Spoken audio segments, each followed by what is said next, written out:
ఓం శాంతి. ఈరోజు మురళి 26/8/2026. డేట్ చాలా బాగుంది, ఎటు తిప్పినా ఒకటే. 26/8/2026. మధురమైన పిల్లలారా, మేము మా యోగ శక్తి ద్వారా ఈ భారతదేశాన్ని స్వర్గంగా తయారు చేస్తాం. అక్కడ ఒకే ధర్మం, ఒకే రాజ్యం ఉంటుంది అని మీరు గ్యారెంటీ ఇస్తారు. ఇది బాబా ఏమంటున్నారు? బాహుబలంతో కాదు స్వర్గస్థాపన జరిగేది, యోగ బలం ద్వారా భారతదేశం స్వర్గంగా అవుతుంది. అక్కడ ఒకే ధర్మం, ఒకే రాజ్యం ఉంటుంది అని మీరు గ్యారెంటీ ఇస్తారు. ఒకే ధర్మం, ఒకే రాజ్యం, ఒకే కులం, ఒకే మతం, ఒకే భాష, అన్నింటిలో ఐకమత్యం ఉన్న భారతదేశం వస్తుంది. గాంధీజీ కలలు కన్న భారతదేశం వస్తుంది. దేని ద్వారా? యోగ బలం ద్వారా. ప్రశ్న: మాయ యొక్క ఏ విఘ్నం నుండి సురక్షితంగా ఉండేవారు చాలా మంచి అద్భుతాన్ని చేయగలరు? జవాబు: మాయ తెచ్చే అన్నింటికన్నా పెద్ద విఘ్నం దేహాభిమానం లేకి తీసుకొచ్చి పరస్పరం ఒకరి నామరూపాల్లో ఒకరిని చిక్కుకునేలాగా చేస్తుంది. ఏ పిల్లలైతే ఈ విఘ్నం నుండి సురక్షితంగా ఉంటారో, మాయ మోసాల నుండి సురక్షితంగా ఉంటారో, వారు చాలా అద్భుతం చేసి చూపిస్తారు. వారి బుద్ధిలో సేవ యొక్క కొత్త కొత్త ఆలోచనలు వస్తూ ఉంటాయి. ఎప్పుడైతే ఆత్మాభిమానులుగా అవుతారో అప్పుడే సేవలో ఉన్నతి జరుగుతుంది. ఇంపార్టెంట్ ఇది. ఎందుకంటే సేవ ద్వారా, ఆత్మాభిమాని స్థితి ద్వారా సేవలో సఫలత లభిస్తుంది, సేవలో ఉన్నతి అనేది లభిస్తుంది. అందుకయ్యే బాబా అంటున్నారు, పిల్లలారా మీరు ఆత్మాభిమానులుగా కండి. ఎంతెంత ఆత్మాభిమానులుగా ఉంటారో అంతంత బాబా గుర్తుంటారు. దేహాభిమానం స్వతహాగా సమాప్తమవుతుంది. పరస్పరం కలిసిమెలిసి సేవలో సహయోగం ఇచ్చుకుంటారు. ఆత్మాభిమాని స్థితి ద్వారా లెక్కలేనన్ని లాభాలు ఉన్నాయి. అందుకయ్యే బాబా అంటున్నారు, ఎప్పుడైతే ఆత్మాభిమానులుగా అవుతారో అప్పుడే సేవలో ఉన్నతి జరుగుతుంది. ఓం శాంతి. ఓం శాంతి బాబా. ఎందుకంటే నామరూపాలలో చిక్కుకుంటే ఏమవుతుందంటే వాళ్ళే గుర్తుకొస్తూ ఉంటారు. మనస్సు ఇంకా బాబా వైపు ఎట్లబోతుంది, సేవ వైపు ఎట్లబోతుంది, పోదు కదా. అందుకయ్యే బాబా అంటారు, అతిపెద్ద విఘ్నం నామరూపాల్లో చిక్కుకోవడం దేహాభిమానం యొక్క అంశం. ఓం శాంతి. ఓం శాంతి బాబా. ఆత్మిక పిల్లలకు బాబా శ్రీమతాన్ని ఇచ్చేందుకు వచ్చారు. కొద్ది సమయం తర్వాత డ్రామా ప్లాన్ అనుసారంగా మొత్తం కార్యమంతా జరిగేదుందని పిల్లలకు తెలుసు. మనము రావణపురిని విష్ణుపురిగా తయారు చేస్తాం. ఇప్పుడు తండ్రి గుప్తంగా ఉన్నారు, అలాగే చదువు కూడా గుప్తమైనది. సెంటర్లు అయితే ఎన్నో ఉన్నాయి, చిన్న పెద్ద ఊర్లలో సెంటర్లు ఉన్నాయి. అలాగే పిల్లలు కూడా ఎందరో ఉన్నారు. దినప్రతిదినము ఇంకా పెరుగుతూనే ఉంటారు. మేము ఈ భారత భూమిని స్వర్గంగా తయారు చేసి తీరుతాం అని లిటరేచర్లో కూడా రాస్తారు. మీకు ఈ భారత భూమి చాలా ప్రియమైనది, ఎందుకంటే ఈ భారత భూమియే స్వర్గంగా అవుతుంది. దానికి 5000 సంవత్సరాలైంది. భారతదేశం చాలా గొప్పగా ఉండేది.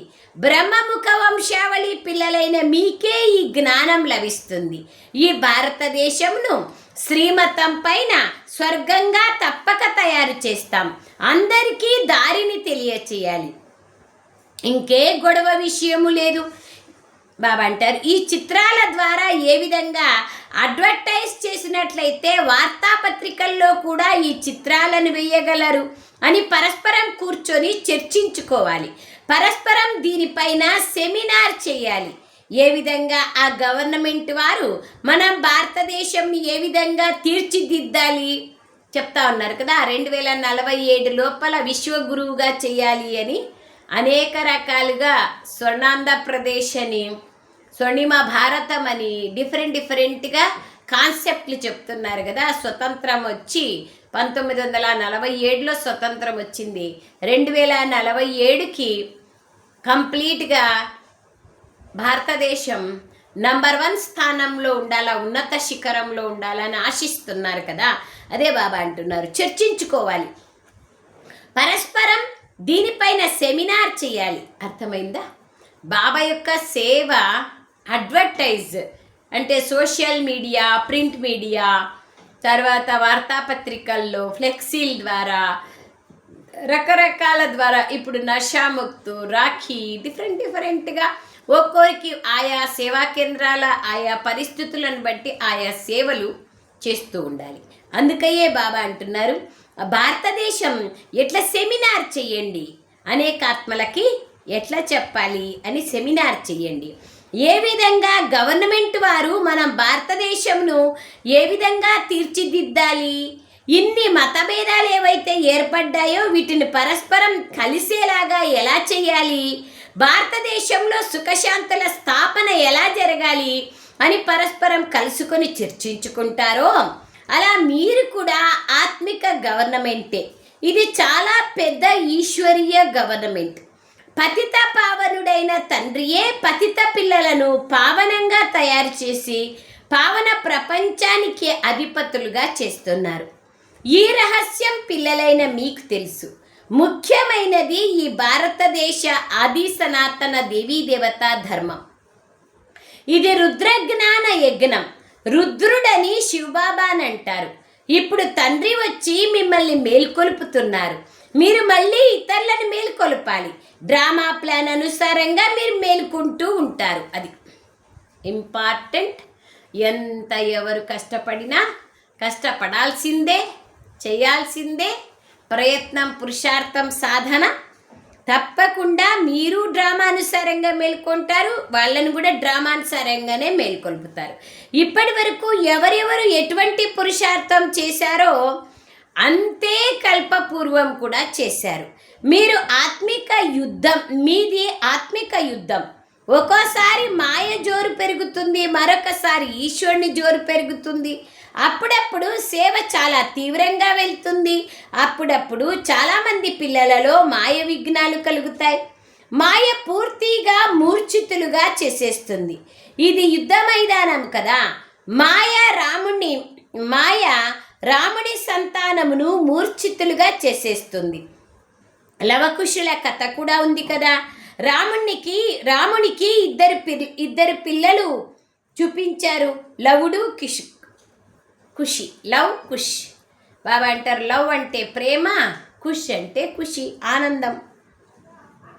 తో ఆత్మాభిరామునికి, మనోభిరామునికి, హృదయాభిరామునికి ఎవరైతే పిల్లలుగా అవుతారో వాళ్ళు ప్రేమగాను ఉంటారు, ఖుషిగాను ఉంటారు.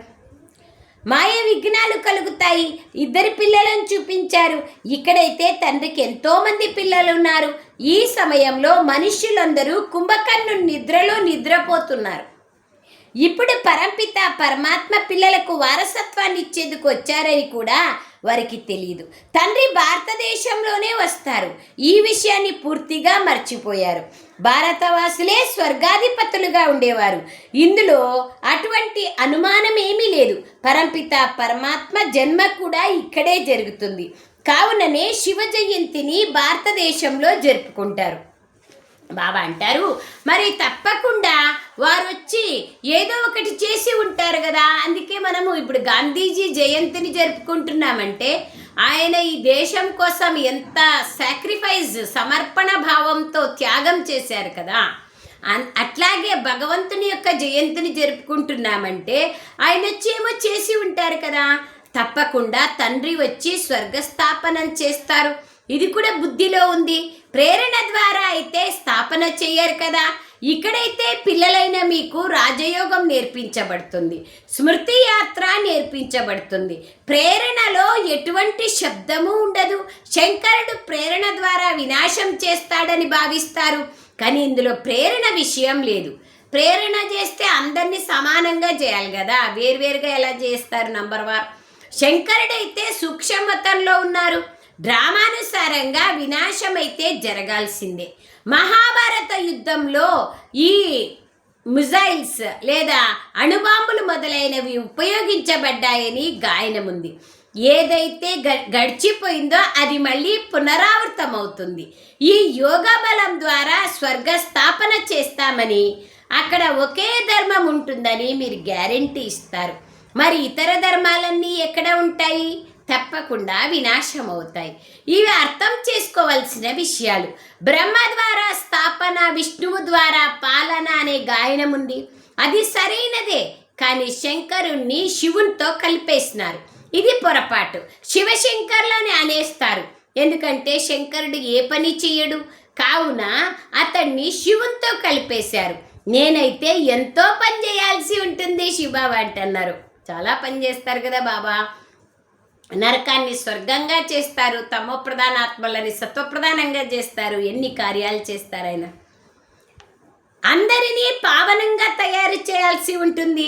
నేను ఈ బ్రహ్మ తనువులోకి ప్రవేశించి ఈ సాకారుని ద్వారా స్థాపనా కార్యాన్ని చేయిస్తాను అని శివబాబా అంటున్నారు. శంకరునికి ఎటువంటి పాత్ర లేదు, శివుని పూజయే జరుగుతుంది. శివుడే కళ్యాణకారి, జోలిని నింపేవారు. శివ పరమాత్మ ఆయన మహా అంటారు. ఈ బ్రహ్మ కూడా ప్రజాపితయే. బ్రహ్మ నుండి విష్ణువుగా, విష్ణువు నుండి బ్రహ్మగా అవుతారు. ఇవి చాలా గుహ్యమైన విషయాలు. వీటి గురించి కేవలం పిల్లలైన మీకే తెలుసు, ఇంకెవ్వరికీ తెలియదు. వివేకవంతులైన పిల్లల బుద్ధిలో జ్ఞానం వెంటనే అర్థమైపోతుంది.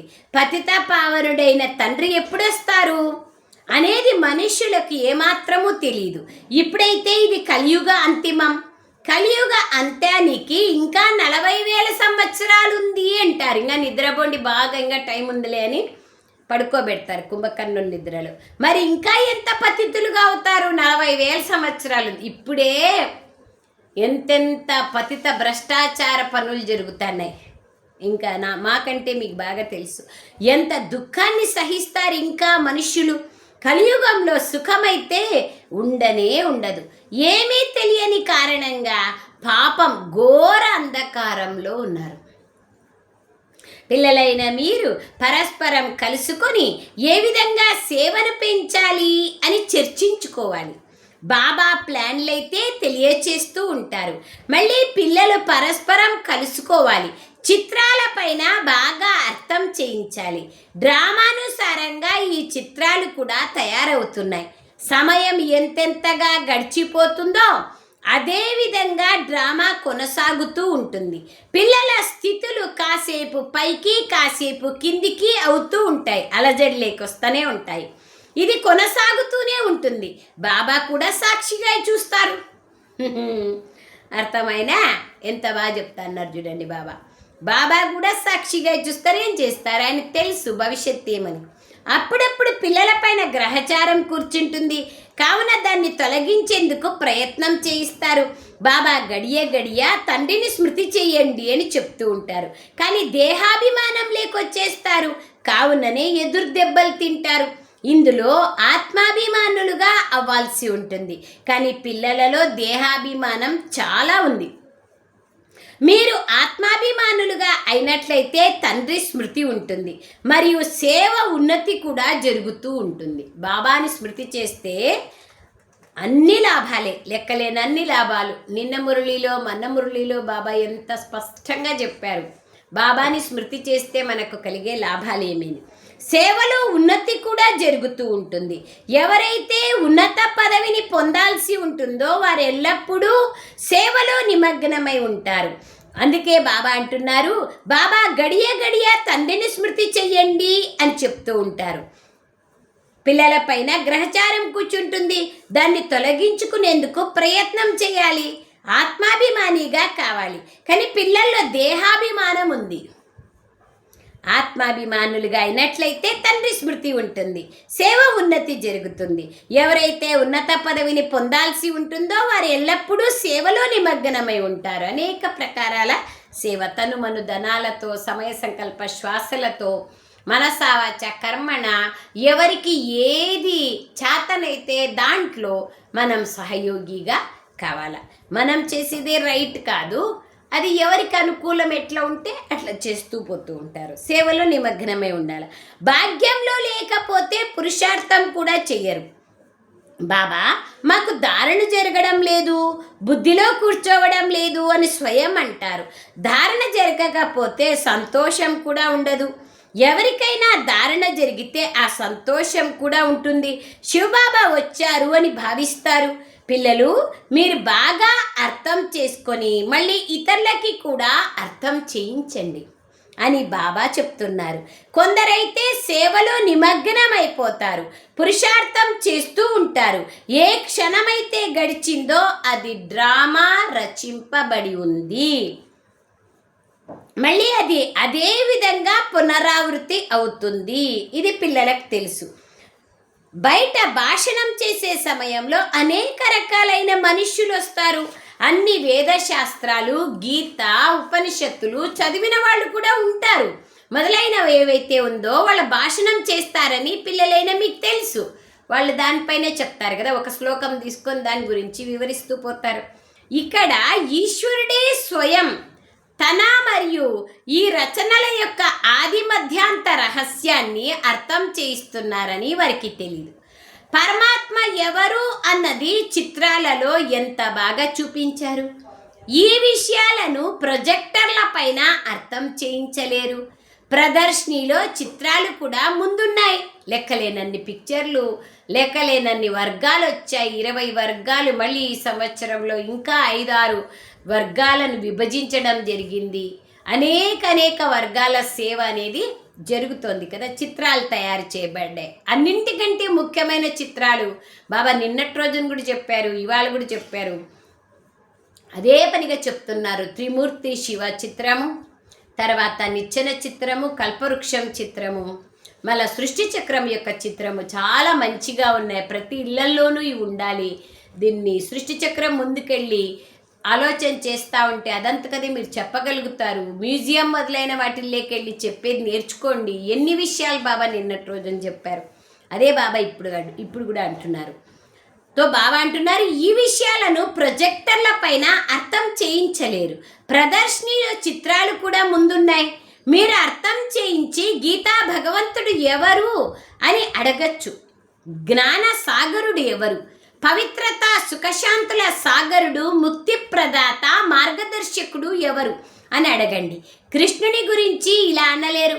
పరమాత్మ మహిమ వేరు. ఇది మొదట రాయాలి, పరిశీలించాలి, అందరి చేత సంతకాలు కూడా తీసుకోవాలి. చూసినారా, ప్రతి జాగాలో ఒపీనియన్ ఉండాలి. వాళ్ళ ఫోన్ నంబర్లు తీసుకోవాలి, మళ్ళీ ఫీడ్బ్యాక్ చేయాలి. అప్పుడు ఏమవుతుంది అంటే మళ్ళీ మనము ఎప్పుడైనా సేవకు ఏదైనా సేవ మళ్ళా చేస్తూ ఉన్నామంటే ఆత్మల కళ్యాణం జరుగుతుంది. వాళ్ళకి దగ్గరున్న సెంటర్లు, సేవా కేంద్రానికి వెళ్ళండి అని చెప్పాలి. ఇవన్నీ చాలా ఉన్నాయి. సంతకాలు తీసుకోండి. సంతకాల్లో ఏముంటుంది, ప్రతిజ్ఞలు ఎట్లా చేపిస్తా అన్నారో అట్లా సంతకాలు, ఒకప్పుడు సంతకాలు తీసుకున్నాం. Culture of peace and non వైలెన్స్లో అందరూ మేము పైన చేసిన ప్రతిజ్ఞలన్నీ మేము చేస్తున్నాము అని ప్రతి ఒక్కరూ సైన్ చేశారు. అదేవిధంగా బాబా అంటున్నారు సంతకాలు కూడా తీసుకోవాలి.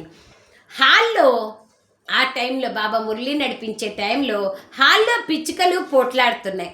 ఈ సమయంలో మొత్తం ప్రపంచంలో అన్నీ కొట్లాటలే. అందరూ పరస్పరం పోట్లాడుకుంటూ ఉన్నారు. పంచ వికారాలు కూడా మనుష్యులదే వర్ణన చేయబడ్డాయి. జంతువుల విషయం లేదు. వికారీ ప్రపంచం ఇది. అది నిర్వికారి ప్రపంచం. మనుషుల గురించే వర్ణన చేయబడుతుంది. కలియుగంలో అసురీ సాంప్రదాయాలు ఉంటారు, సత్యుగంలో దైవీ సాంప్రదాయాలు ఉంటారు. మనుష్యులు ఎంత తమో ప్రధాన బుద్ధి కలవారంటే తామే అసురీ సాంప్రదాయానికి చెందిన వారం అనేది కూడా అర్థం చేసుకోరు. దేవతల ముందుకెళ్ళి మేము నీచులము, పాపులము, నిర్గుణులైన మాలో ఏ గుణాలు లేవు అని గాయనం కూడా చేస్తారు. మీరు వారికి నిరూపించి చెప్పండి. మెట్ల చిత్రంలో చాలా స్పష్టంగా ఉంది. ఏ విధంగా పైకి ఎక్కే కళ ఉందో మళ్ళీ ఏ విధంగా కిందికి దిగే కళ ఉందో అందులో చూపించబడింది. భారతవాసుల కోసం ముఖ్యమైన చిత్రం మెట్ల చిత్రం. చూడండి, విశేషంగా మెట్ల చిత్రం ఎందుకు అంటే ఎట్లా పున్నమి రోజు చంద్రుడు ఎంత ఫుల్గా ఉంటారు, దైవీ గుణాలతో దేవతలు ఎంత మంచిగా ఉంటారు సర్వగుణాలతో అనేది కనపడుతుంది అందులో. తర్వాత పరంధామానికి లాస్ట్లో పోతాము. అక్కడి నుంచి మనం ఇక్కడే పవిత్రమై పరంధామానికి వెళ్తాము. అక్కడి నుంచి మళ్ళీ సత్యుగంలోకి వస్తాము. ఇవన్నీ అంటే పున్నమి చంద్రుడి నుంచి అమావాస్యకు చేరేటప్పటికి ఒక గీతలాగా ఉన్నట్లుగా చూపించినారు. అట్లాగే సత్యుగం పౌర్ణిమ అయితే కలియుగం అమావాస్య. ఈ మధ్య డ్యూరేషన్ అక్కడ ఎట్లా నిలబడుతుందో 30 రోజులు, ఇక్కడ 5000 సంవత్సరాలు. అందుకయ్యే బాబా విశేషంగా చెప్తున్నారు, నిచ్చెన చిత్రం చాలా మంచిది. అనేక ఆత్మలకి కళ్యాణం చేయాలి అంటే బాబా ఏవైతే చిత్రాలు తయారు చేయించినారో అందులో చాలా చాలా ఆధ్యాత్మిక రహస్యం ఉంది. నిచ్చెన చిత్రం ఇది అన్నింటికన్నా మంచిది. ఈ చిత్రం పైన చాలా బాగా అర్థం చేయించవచ్చు. 84 జన్మలు పూర్తి చేసి మళ్ళీ మొట్టమొదటి నంబర్ జన్మను తీసుకోవాలి. మళ్ళీ దిగే కళ, ఆ తర్వాత మళ్ళీ ఎక్కే కళ వెళ్ళాల్సి ఉంటుంది. అందరికీ ఏ విధంగా దారిని చూపించాలి అని ప్రతి ఒక్కరూ ఆలోచించాలి. ఆలోచించకపోతే సేవ ఎలా చేస్తారు? చిత్రాల పైన అర్థం చేయించడం చాలా సహజం. సత్యుగం తర్వాత మెట్లు దిగాల్సిందే. ఇప్పుడు మనం బదిలీ అవుతున్నాం, పిల్లలకు తెలుసు. కానీ నేరుగా సత్యుగంలోకి వెళ్ళాం. మొదట శాంతిధామంలోకి వెళ్తాం, ఆ తర్వాత సత్యుగంలోకి వస్తాం. మనం పాత్రదారులమని మీకు తెలుసు. స్వయం నీ డ్రామాలోని పాత్రదారులుగా భావించేవారు మీలో కూడా నంబర్ వారుగా ఉన్నారు. మేము పాత్రదారులము అని ప్రపంచంలో ఇలా ఎవ్వరూ అనలేరు. మనుషులు ప్రతి ఒక్కరూ ఈ బేహద్దు డ్రామాలో నటులై ఉండి కూడా వారికి డ్రామాలోని ముఖ్య నటుడి గురించి, డైరెక్టర్ గురించి మరియు డ్రామా ఆది మధ్యాంతాల గురించి తెలియదు. కావున వారు అవివేకులే కదా. ఇలా వ్రాయడంలో తప్పేమీ లేదు. ఒక చెవిలో విని మరొక చెవిలో వదిలేస్తారు. బాబా అంటున్నారు, సేవ సేవ సేవ మరియు సేవ.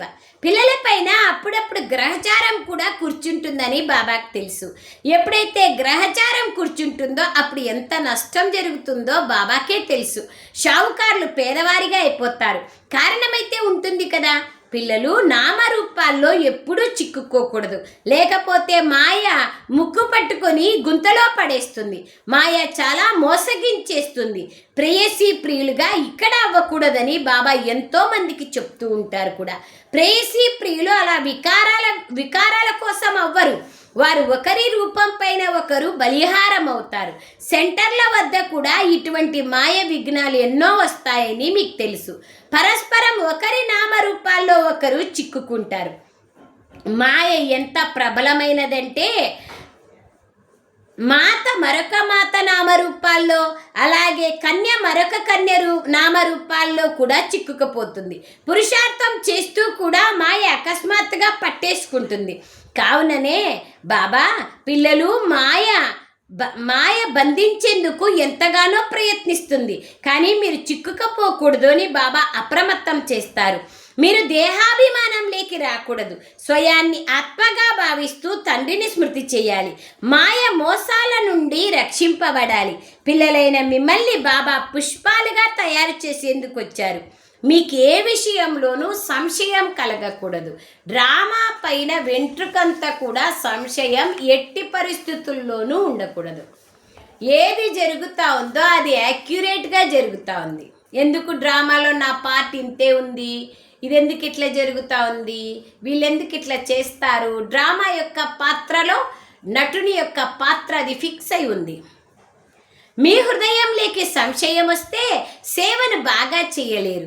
లోపల గుటకలు వేస్తూ ఉంటారు. ధైర్యం ఉంచాలి. సమయం చాలా తక్కువగా ఉంది. బాబా మురళీని విన్నట్లయితే ఉత్సాహం కలుగుతుంది. ఆతం ప్రకాష్ చిత్రాలపైన సరిగ్గా ధ్యాసనిస్తున్నాడు. జ్ఞానామృత ఆతం ప్రకాష్ బాయ్ ఉన్నారు కదా, ఆయన చిత్రాలన్నీ చాలా తయారు చేయించారు. బాంబే పిల్లల బుద్ధిలోకి కూడా ఇది రావాలి. ముఖ్యమైన చిత్రాలను మొట్టమొదట తయారు చేయాలి. చిత్రాల్లో ఉన్నతి జరగాలని బాబా ఏ విధంగా డైరెక్షన్లు ఇస్తూ ఉంటారో అలా పరిశీలిస్తూ ఉండాలి. అనేక రకరకాల చిత్రాలు తయారు చేస్తున్నారు కదా.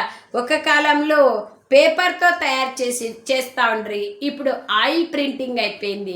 ఇప్పుడు బట్ట పైన కూడా చిత్రాలు వచ్చాయి. ఎక్కడికైనా వెళ్తే కూడా ఆ బట్ట పైన చిత్రాలు ఉండేదాని కారణంగా ఎవరికైనా అర్థమవుతుంది. వర్షం వచ్చినా పర్వాలేదు, కొన్ని ఎల్ఈడి పిక్చర్లు వచ్చినాయి, లైటింగ్స్ ఉంటే వాళ్ళకి అర్థమవుతుంది. ఈ విధంగా చాలా రకరకాల పిక్చర్లు వచ్చినాయి. బాబా కాలంలో లేవు కదా. చిత్రాల పైన సరిగ్గా ధ్యాసనిస్తున్నారు. చిత్రాలలో ఉన్నతి జరగాలని బాబా ఏ విధంగా డైరెక్షన్ ఇస్తూ ఉంటారో అలా పరిశీలిస్తూ ఉండాలి. మెట్ట చిత్రాన్ని చూడండి, విమానాశ్రయాల వద్ద పెట్టగలిగే విధంగా ఏదైనా యుక్తిని రచించండి. అండర్లైన్ చేసుకోవాలా. బాబా నిన్న కూడా బాబా విమానాశ్రయాల వద్ద పెట్టండి, ఢిల్లీలో పెద్ద పెద్ద బోర్డులు పెట్టండి అని చెప్పారు. ఇప్పుడు కూడా చెప్తున్నారు. ఆ చిత్రాన్ని చూసి అందరూ సంతోషిస్తారు. చివరికి వీరికి సలహా ఇచ్చేవారు ఎవరు అనేది అర్థం చేసుకుంటారు. కావున పిల్లలకు చాలా నష ఉండాలి. ఎంత బాగా చెప్తున్నారు చూడండి. బాబా బోర్డుల గురించి చెప్తానే ఉన్నారు. అన్ని స్థానాల్లో అన్ని ఊర్లలో బోర్డులు ఉండాలి. బోర్డులు ఉంటే అనేక ఆత్మలు చూసి దాన్ని తెలుసుకుంటారు. అచ్చా, मीठे मीठे सिखलदे बच्चों प्रति मात पिता बाप दादा का याद प्यार और गुड मॉर्निंग. रूहानी बाप की रूहानी बच्चों को नमस्ते.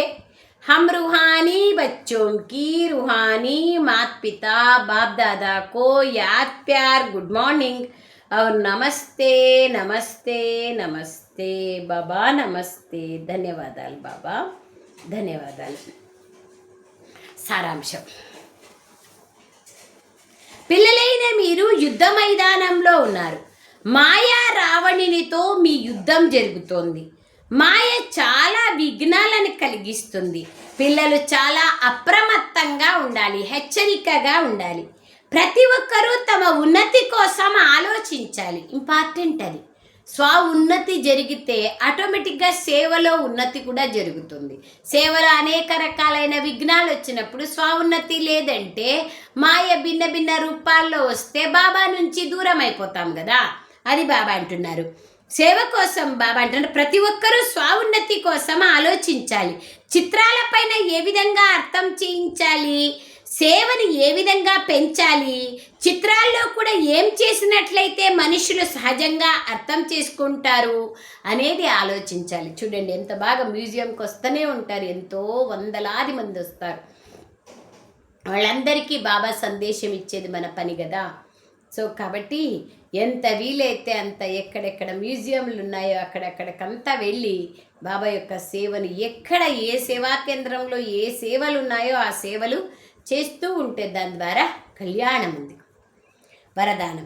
దేహాభిమానపు త్యాగం ద్వారా శ్రేష్ఠ భాగ్యాన్ని తయారు చేసుకునే సర్వసిద్ధి స్వరూపులుగా కండి. దేహాభిమానం యొక్క త్యాగం ద్వారా శ్రేష్ఠ భాగ్యాన్ని తయారు చేసుకునే సర్వసిద్ధి స్వరూపులుగా కండి. దేహాభిమానమును త్యాగం చేయడం ద్వారా అనగా ఆత్మాభిమానులుగా అవ్వడం ద్వారా బాబా ద్వారా సర్వ సంబంధాల సర్వశక్తుల అనుభవము కలుగుతుంది. దేహాభిమానం యొక్క త్యాగంతో ఆత్మాభిమానులుగా అవుతారు. బాబా ద్వారా సర్వ సంబంధాల సర్వశక్తుల అనుభవము కలుగుతుంది. ఇటువంటి అనుభవమే సంగమయుగపు సర్వశ్రేష్ఠ భాగ్యము. భాగ్య విధాత ద్వారా లభించిన ఈ విధిని అనుసరించడం ద్వారా వృద్ధి కూడా జరుగుతుంది మరియు సర్వసిద్ధులు కూడా ప్రాప్తిస్తాయి. దేహదారుల సంబంధం మరియు స్నేహంలో మీ కిరీటము, సింహాసనము మరియు మీ నిజస్వరూపం అన్నింటినీ వదిలేశారు. నీ కిరీటం బాధ్యతా కిరీటం, పవిత్రతా కిరీటం, సింహాసనం బాబా హృదయ సింహాసనం, భృకుటి సింహాసనం, భవిష్య రాజ్య సింహాసనం. మన నిజస్వరూపాన్ని కూడా అన్నింటినీ వదిలేసినాం. దేంతో? దేహదారుల సంబంధంలో, దేహదారుల స్నేహం లేకొచ్చి. మరి తండ్రి స్నేహంలో దేహాభిమానాన్ని త్యాగం చేయలేరా? చూసారా ఎంత బాగా చెప్తున్నారు. దేహదారుల స్నేహం కోసము నేను ఇచ్చిన అవినాశి ఇవన్నీ వదిలేసినారు. ఇప్పుడు బాబా కోసం దేహదారులని త్యాగం చేయలేరా? దేహాభిమానాన్ని త్యాగం చేయలేరా? ఈ ఒక్క త్యాగం ద్వారా అన్ని భాగ్యాలు ప్రాప్తిస్తాయి. స్లోగన్: క్రోధముక్తులుగా అవ్వాలంటే స్వార్థానికి బదులుగా నిస్వార్థులుగా కండి. కోరికల రూపాన్ని పరివర్తన చెయ్యండి. క్రోధముక్తులుగా కావాలంటే స్వార్థానికి బదులుగా నిస్వార్థులుగా కండి. కోరికల రూపాన్ని పరివర్తన చెయ్యండి. అవ్యక్త ప్రేరణ: అపవిత్రత బీజాన్ని సమాప్తం చేసి సంపూర్ణ స్వచ్ఛంగా పవిత్రంగా అవ్వండి.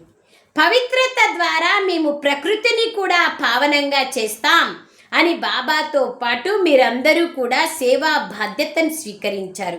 మరి ఈ సంకల్పంను పూర్తి చేసేందుకు బాబ్ దాదా దీనినే కోరుకుంటున్నారు. విశ్వంలోని పిల్లలు ప్రతి ఒక్కరూ ముందుగా సాధనాల నుండి, వ్యక్తుల నుండి ఆకర్షణ ముక్తులుగా కండి. సాధనాలను ఉపయోగించటం వేరే విషయం, ఆకర్షణ వేరే విషయం. కనుక బాబ్ దాదా పిల్లల ప్రతి ఒక్కరిని ముందుగా ఆకర్షణ ముక్తులుగా తయారు కావాలి అంటున్నారు. ఏ ఆకర్షణ నన్ను ఆకర్షించకూడదు. దేహాభిమానము, దైహిక సంబంధీకులు, వస్తు వ్యక్తి వైభవాలు, పేరు కీర్తి గౌరవము, అనేక పొగడ్తలు, అనేకమైన కోరికలు ఉన్నాయి. ఈ కోరికలన్నింటి నుంచి దూరం కావాలి. ఇది ఉంటే బాగుండు. ఏ కోరిక ఉన్నా కూడా ఇచ్చా హే తో అచ్చా బననే నహీ దేగా. కోరిక ఉంటే మంచిగా కానివ్వదు, మనల్ని మంచిగా కానివ్వదు. అందుకోసమే బాబా అంటున్నారు, ఆకర్షణ ముక్తులుగా తయారు కాండి. ప్రతి ఒక్కరిని ముందుగా ఆకర్షణ ముక్తులుగా కాండి అని బాబా వాళ్ళు చెప్తున్నారు. అచ్చా, ఓం శాంతి. ధన్యవాదాలు బాబా, ధన్యవాదాలు. రక్షాబంధన పర్వదినం వస్తూ ఉంది. ప్రతి ఒక్కరూ ఆయా సేవా కేంద్రాలకు వెళ్ళి ఆయా సేవా కేంద్రంలో బాగా తపస్య చేసి కాసేపు ఉండి కొంత సమయాన్ని ఇచ్చి బాబా ముందు ప్రతిజ్ఞ చేసి మన జీవితంలో ఇంకా ఏమేం బలహీనతలు ఉన్నాయో చూసుకొని, లోపాలు ఏమున్నాయో చూసుకొని వాటిని బాబాకు అర్పణం చేసేసేయండి. ఎప్పుడైతే అర్పణం చేస్తామో అదే నిజమైన రక్ష. అదే మనము ఉన్నతి కావడానికి మనకు బాబా ఇచ్చేటువంటి కానుక. అచ్చా, ఓం శాంతి. ధన్యవాదాలు బాబా, ధన్యవాదాలు.